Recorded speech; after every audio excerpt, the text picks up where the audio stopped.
Hey guys, welcome back to my Wolfed Out Skyrim series. Now I am Roarin.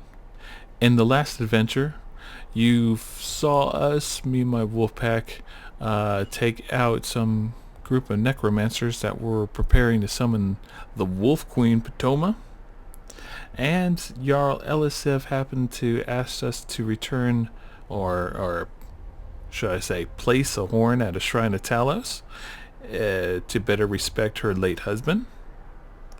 Now, doing this ended up becoming into the Jarl's favor, and we ended up becoming Thane. All I had to do was purchase a house. And this is the bonus video of me going through the house, because it's not the natural house that you would end up purchasing in the normal version. This is a modded one called TNF Proudspire Manor. Now it's done by the same person who did the other ones that I reviewed. I believe I only reviewed Riften. I didn't do the Breezehome one because I have a different Breezehome mod than the TNF Breezehome, one. Because that one is a lot better, and he has yet to update that Breezehome mod into what he was planning on to do in the first place, but that's beyond the point. We are here to explore the house in solitude, Proudspire Manor, and let's go ahead and do that. Let's make our way over there. Sadly, I have the Bard's College right next to me on one side, and I have a snooty woman who's getting married to royalty on the other side of my house. But in the natural console version, or the natural unmodded version of Proudspire Manor, you're capable of buying a small little outdoor area that doesn't really have a lot going for it.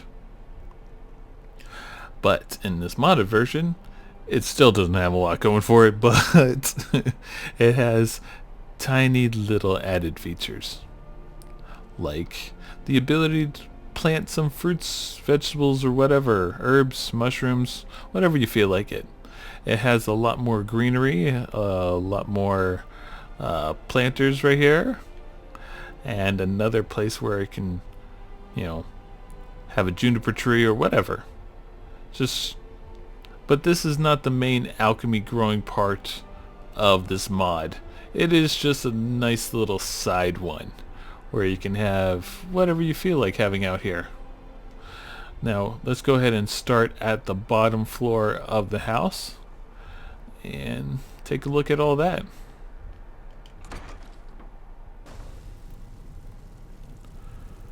Alright, as we're walking in the door, you can clearly see there is a huge difference than the one that you naturally purchase in the game, because this is not the same. It doesn't have this wall right here, of course, but we have a couple little odd places, trinkets, storage, or whatever. It's just a random assortment of things. Now here is where the Housecarls Room was usually at, and the Housecarl was naturally bugged and incapable of actually coming down here to stay.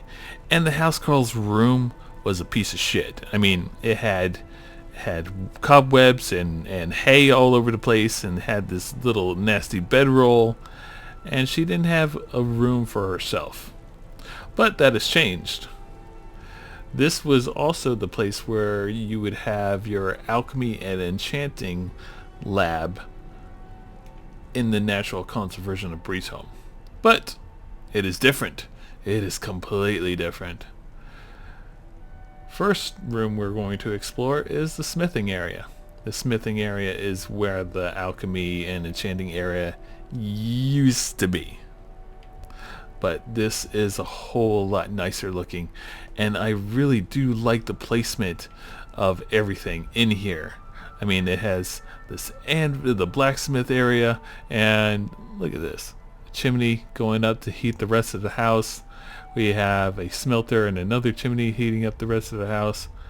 The tanning rack, everything is strategically placed in a nice, clumped up area, but able to walk to in just a few manner steps. And it doesn't really, you know, it doesn't have that feel that everything is supposed to be even. Everything is cluttered and a chaotic sense of formation that brings it a lot more life, a lot more randomness than having it placed evenly, like obsessive compulsive people like myself would end up doing. Order in chaos, which is good. Now, at the place where the old smithing area used to be is one of my favorite features of this house mod.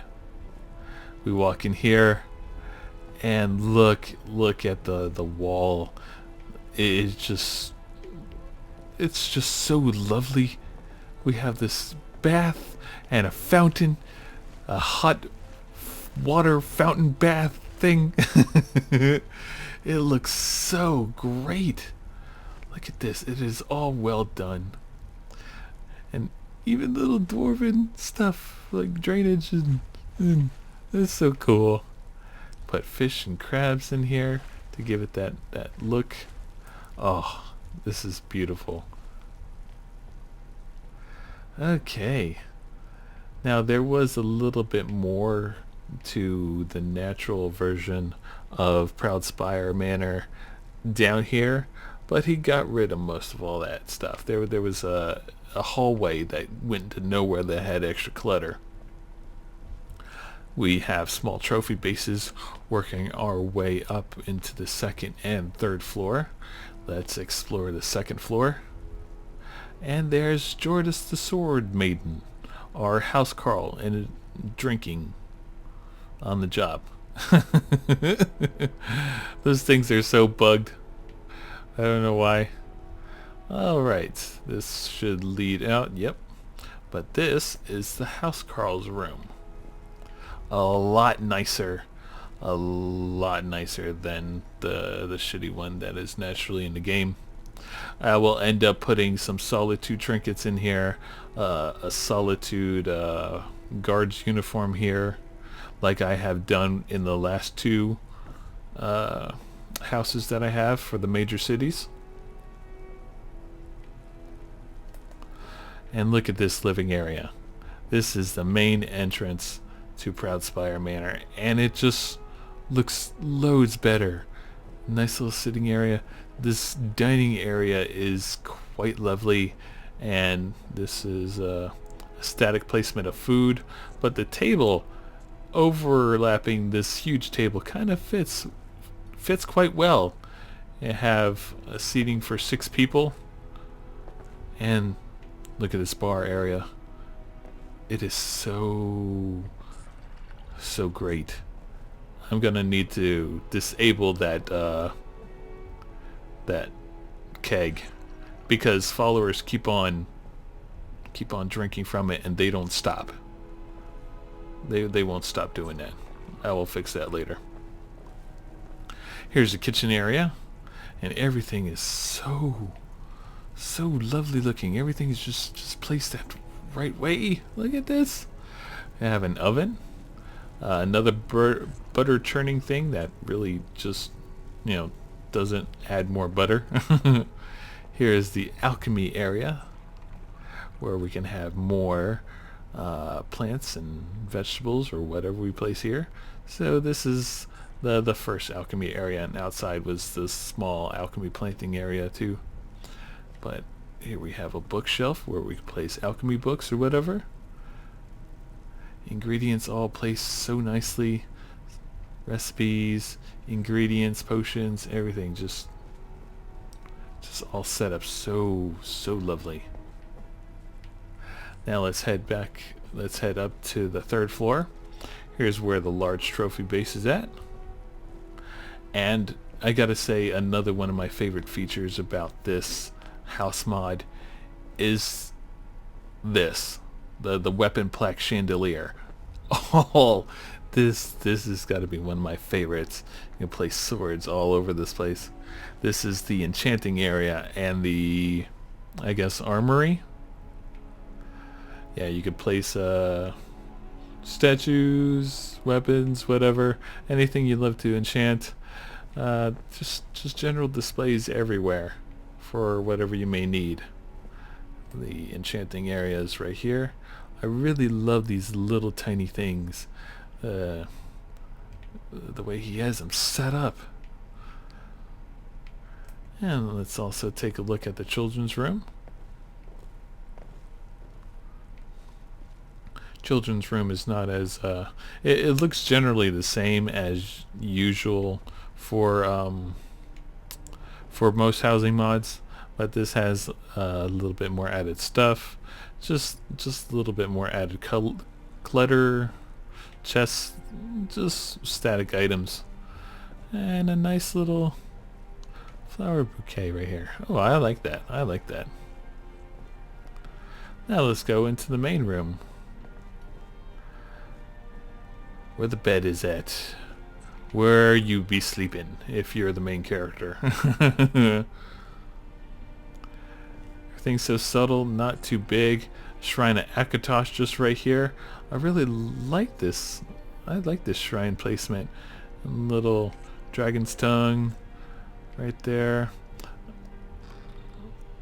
It doesn't have any trapdoors or anything like that, so there's nothing extra special around here that will lead into secret areas. We have this very cool looking desk area. Oh, there's a key to Proudspire Manor. I'll go ahead and pick that up. East Empire Shipping Company thing. Yep. And a miniature library. All of them has to have at least a miniature library. But this house mod is very lovely and is not as cramped as the one is naturally in the game, because when going up the hallways it feels cramped in the natural one. This has a little bit more openness to it,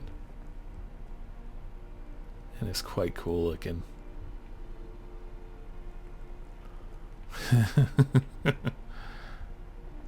Well, there you go.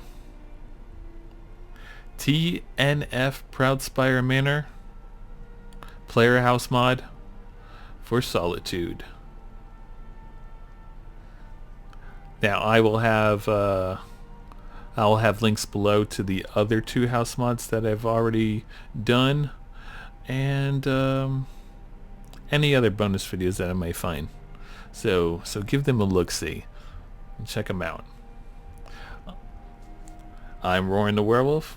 You guys stay furry, and I will see you in the next video. Bye-bye.